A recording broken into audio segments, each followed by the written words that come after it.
Praise lord. దేవుని ప్రశస్తమైన నామంలో మీ అందరికీ నా హృదయపూర్వకమైన వందనాలు తెలియజేస్తాను. ఈరోజు దేవుని వాక్యాన్ని ధ్యానం చేసుకున్నట్లయితే ఆదికాండం 16వ అధ్యాయం 13వ వచనం. హాగర్ అక్కడ సెలవిస్తూ ఉన్నది, నన్ను చూచుచున్న దేవుడివయ్యా అని ఆమె మొరపెడుతూ ఉన్నదన్నమాట. దేవునికి చెప్తూ ఉన్నది. నిజమే, దేవుడు మనల్ని చూస్తూ ఉన్న దేవుడు, మన ప్రతి పరిస్థితిని చూస్తున్న దేవుడు. మనం ఏ పరిస్థితిలో ఉన్నానో ఆయన చూస్తూ ఉన్న దేవుడు, మనల్ని గమనిస్తున్న దేవుడు అనమాట. దేవుని యొక్క గుణగణాల్లో ఒక అద్భుతమైనది, ఉన్నతమైనది జీవితం ఏంటంటే ఆయన మనల్ని పరిశోధించి పరిశీలించి మనల్ని చూస్తూ ఉన్నాడు. సామెతల గ్రంథం కూడా సెలవిస్తున్నది కదా, 15వ అధ్యాయం 3వ వచనంలో, యెహోవా కన్నులు ప్రతి స్థలం మీద ఉండును, అవి మంచి వారిని చెడ్డవారిని చూస్తూ ఉంటాయి. మనం చేసే ప్రతి పరిస్థితిని, ప్రతి పనిని దేవుడు మనల్ని చూస్తూ ఉన్నాడనమాట. అయితే లేఖనం కీర్తనల గ్రంథం 139వ అధ్యాయం 1వ వచనం మనం పరిశీలన చేసుకున్నట్లయితే, యెహోవా నన్ను నీవు పరిశోధించి తెలుసుకొని ఉన్నావు, నేను కూర్చుండుట నేను లేచుట నీకు తెలియను, నాకు తలంపు పుట్టక మునిపే నీవు నా మనస్సు గ్రహించుచున్నావు, నా నడకను నా పడకను నీవు పరిశీలన చేసి ఉన్నావు, నా చర్యలన్నిటిని నీవు బాగుగా తెలుసుకొని ఉన్నావు. వాక్యం మనకి సెలవిస్తుంది కదా, దేవుడు సమస్తాన్ని పరిశోధించి మనల్ని చూస్తూ ఉన్నాడనమాట.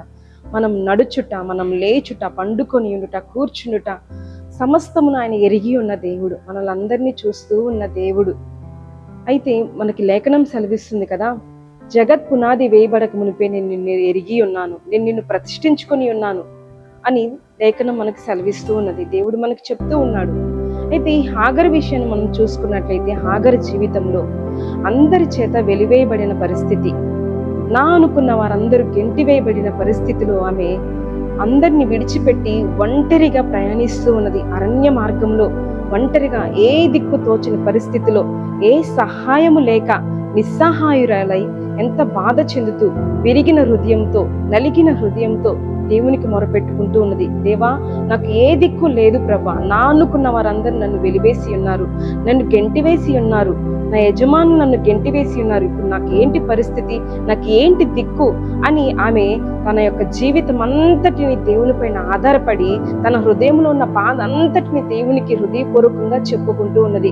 నాకు ఏంటి ప్రభు దిక్కు, నాకు ఏంటని దేవుణ్ణి బ్రతిమలాడుకుంటూ ఉన్నది, దేవునికి ప్రార్థన చేస్తూ ఉన్నది.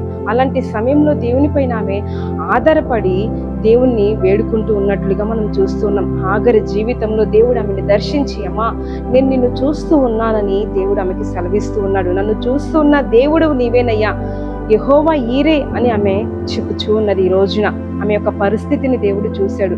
ఎడారిలో ఎలాంటి సహాయం లేక ఎంతగానో బాధ చెందుతూ విరిగి నలిగిన హృదయంతో నా అనుకున్న వారందరూ వెలివేసిన పరిస్థితిలో ఆమె ఎంతగానో రోధిస్తూ తన కన్నీరు కారుస్తూ దేవుని పైన ఆధారపడింది. కాబట్టి దేవుడు ఆమెను దర్శించి ఉన్నాడనమాట. అరణ్య మార్గంలో, ఏ మనుష్యుడు తిరగని అరణ్య మార్గంలో దేవుడు ఆమెను దర్శించి ఆమెను ఓదార్చినట్లుగా, ఆమెను ఆదరించినట్లుగా ఈ రోజున లేఖన గ్రంథం మనకు సెలవిస్తూ ఉన్నది. నిజమే, దేవుడు ఎలాంటి ఆదరణ మనకు లేనప్పుడు, నా అనుకున్న వారందరూ మనం విడిచిపెట్టినప్పుడు, మనం వెలివేసినప్పుడు, మనల్ని త్రోసివేసినప్పుడు, మనల్ని అక్కర్లేదని మనల్ని గేలి చేస్తున్నప్పుడు, వెలివేస్తున్నప్పుడు, మనం ఎప్పుడైతే హృదయపూర్వకంగా దేవునికి మొరపెట్టుకుంటూ ఉంటామో దేవుడు ప్రతి దాని నుంచి, ప్రతి సమస్య నుంచి, శోధ నుంచి మనల్ని విడిపించు దేవుడు. ఆ రోజున హాగర్ని ఏ రీతిగా అయితే దేవుడు దర్శించాడో అలాగ మనల్ని కూడా దేవుడు దర్శించనై ఉన్నాడు. దేవుని పైన మనం పూర్తిగా ఆధారపడితే, దేవుని పైన మనకి ఎలాంటి సహాయం నాకు లేదు ప్రభు అని పూర్తిగా హృదయపూర్వకంగా దేవునికి మొరపెట్టుకుంటే దేవుడు మన మొరలను ఆలకించు దేవుడై ఉన్నాడనమాట. ఆయన మనల్ని చూస్తూ ఉన్న దేవుడు, మనం నడుచుటను, మనం లేచుటను, మనం ఏ పని చేస్తున్నాను మనల్ని పరిశీలిస్తున్న దేవుడు, మనల్ని చూస్తూ ఉన్న దేవుడు.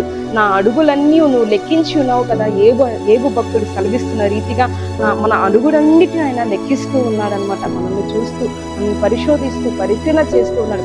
ఏ పరిస్థితిలో ఉన్నాను, మనం ఎలాంటి పరిస్థితిలో ఉన్నాను, శ్రమలతో ఉన్నాను, బాధలతో ఉన్నాను, సంతోషంతో ఉన్నాను, ఆయన సంతోషంలో మనకు తోడుగా ఉంటున్నాడు, శ్రమల్లో కూడా మనకి తోడుగా ఉంటున్నాడు. మన సంతోషంలో సంతోషంగా ఆయన ఉంటున్నాడు, మన బాధల్లో బాధగా ఆయన కూడా బాధిస్తూ ఉన్నాడు మనతో పాటుగా. కాబట్టి దేవుడు మనల్ని చూస్తూ, మనల్ని పరిశోధిస్తూ ఉన్నాడు. యోనా భక్తుని మనం చూసుకున్నట్లయితే ఆయన ఎవ్వరి కంట కనపడకూడదని ఏం చేశాడండి, ఓడ అడుగు భాగంలోనికి వెళ్ళి అక్కడ దాగుకున్నట్లుగా మనం చూస్తున్నాం. అలాంటి అంధకారంలో ఉండి నన్ను ఎవరు చూడట్లేదులే, నేను ఎవరికి కనపడలే అనుకుంటూ ఉండవచ్చు. దేవునికి అసాధ్యమైనది ఏమీ లేదు. ఆయన సర్వమును చూచుచున్న దేవుడు, ఆయన సమస్తమును చూస్తూ ఉంటాడు. అందుకే సామెతల గ్రంథంలో చూస్తూ ఉన్నాం కదా, యెహోవా కన్నులు ప్రతి స్థలం మీద ఉంటాయి, చెడ్డవారిని మంచి వారిని అందరిని అవి చూస్తూ ఉంటాయి, గమనిస్తూ ఉంటాయి. కాబట్టి మన పరిస్థితిని బట్టి యోనాని ఏ రీతిగా అయితే దేవుడు చూచి ఆ పరిస్థితుల నుంచి అతన్ని బయటికి తెచ్చి అతని ద్వారా సువార్తని జరిపించినట్లుగా, సువార్తని ప్రకటింపజేసినట్లుగా మనం చూస్తూ ఉన్నాం. కాబట్టి ప్రతి పరిస్థితుల్లో నన్ను ఎవరు చూడట్లేదు, నన్ను ఎవరు పట్టించుకోవట్లేదు, నేను ఎన్ని బాధలతో బాధిస్తున్నాను, నాకు ఏ మనుషులు సహాయం చేయట్లేదు, ఏ మనుషులు నన్ను ఆదరించట్లేదు, ఏ మనుషులు నాకు సహాయం చేయట్లేదని ఎంతగానో కృంగిపోతూ ఉంటాం. మనుషుల యొక్క సహాయాన్ని కోరుకుంటే ఏమాత్రం మనకి ప్రయోజనం లేదు. కానీ మనం దేవుని పైన ఆధారపడినప్పుడు దేవుడు మనకి అన్నిటిని పరిశోధించి మనకి సమస్తమును అనుగ్రహించి దేవుడై ఉన్నాడు. మనకి ఏ సమయంలో ఏది కావాలో, ఏ సమయంలో మనకి ఏది అవసరమో ప్రతి దానిని మనకు అనుగ్రహించే దేవుడు ఆయన.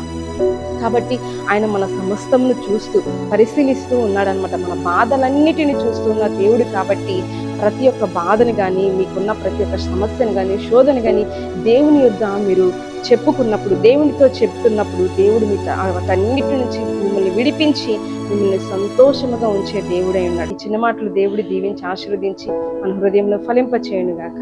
ఆమేన్.